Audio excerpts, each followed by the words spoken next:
and I'm just very surprised really and honoured to be here. I've never known about this place until quite recently, and I think it's unique that there's this creative marathon going on 302 times so far, so congratulations to you all. I'm just really impressed, and I loved hearing all your poems, so I hope you like mine.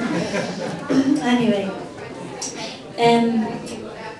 this first poem is about my aunt. She was a wonderful craftswoman, and I have a blanket box that she made, and it's complete with a soft cushioned leather top. And when I lift the lid, I am back in her world. It's something to do with the smell, I think, that meets my face. It acts as a transporter. So this first poem is called Journey.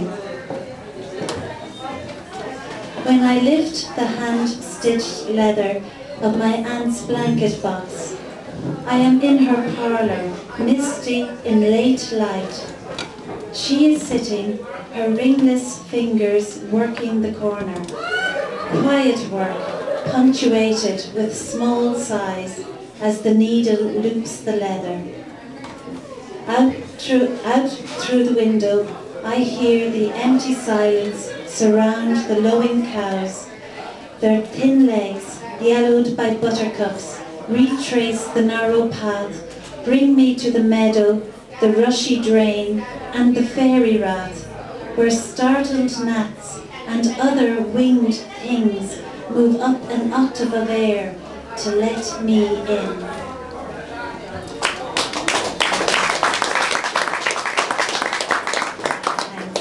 Thanks. We have 4 children, and I brought along 2 poems tonight that are inspired by them.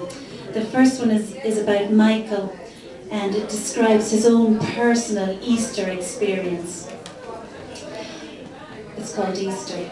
While the church brimmed with incense, and the choir high in the gallery intoned high mass, all stops pulled out to glorify Christ's resurrection.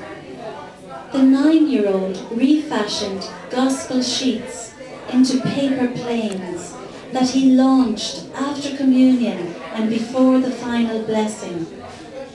What perfect arcs they made over the bowed heads. How their rising delighted him, hunkered on the leather kneeler, launch pad of his own creation, his face lifted and lit.